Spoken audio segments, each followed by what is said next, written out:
Pinasasalamatan ko po ang mahal na Panginoong Jesus dahil po sa mga pagpapalang pinagkaloob niyo sa akin. Una, yung promotions ko po sa aking trabaho. Bagamat hindi pa ako nakakaisang taon, 3 promotion na po ang nakukuha ko. Amen, hallelujah, praise the Lord. Yes, amen, hallelujah. Nung nag-start lang po ako dito sa trabahong to, December 15 po, nung March po, at February 11, na-promote po ako bilang safety officer. Praise the Lord. At nung nakarang pong July, kinuha po nila ako bilang isa pong project in charge. Hallelujah, praise the Lord. At ito pong September 26 po, hindi ko naman po talaga, naisip ko lang na nakita ko kasi yung safety head namin, nasabi ko, ang sarap naman maging safety head. Mga ilang araw po, mga minamahal, tinawagan po ako ng boss namin. Ako po ang ginawang safety head. Praise the Lord. Hallelujah. Yes, amen, hallelujah. Naisip mo lang ho yun, na hindi ko naman talagang winish, hindi ko pinag-pray. Naisip lang talagang pagpapala talaga, kahit isipin mo pa lang, alam na mahal ang Panginoon. Pagkakalob po talaga yan. Hallelujah. Praise the Lord.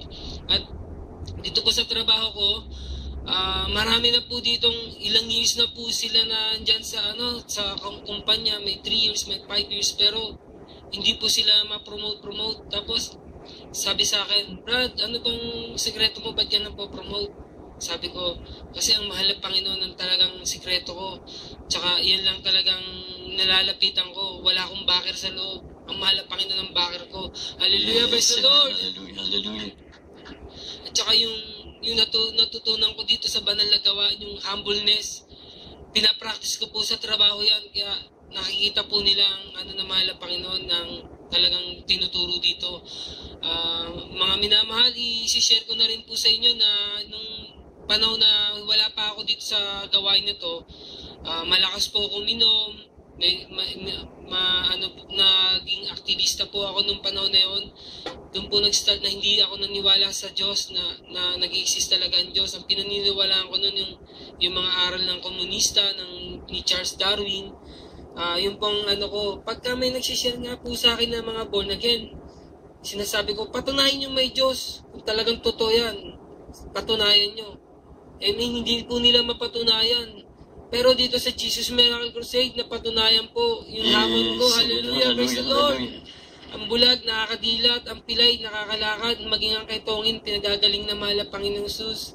Hallelujah, praise the Lord.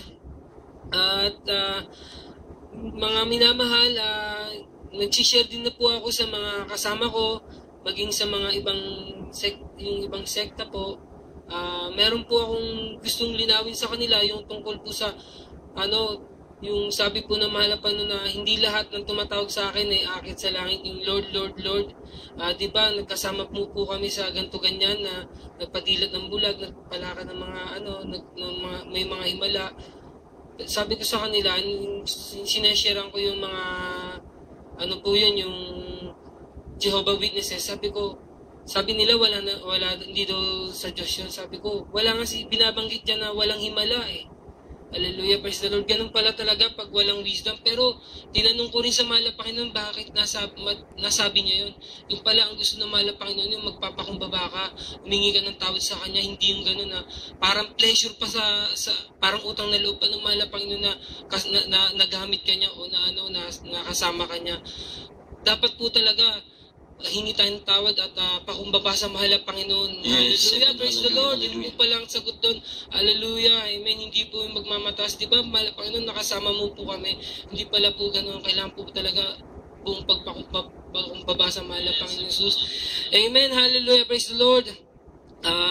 Hanggang dito na lang po at sa susunod po, pagka may mga pagpapala, isishare ko po sa inyo, mga minamahal. Hallelujah.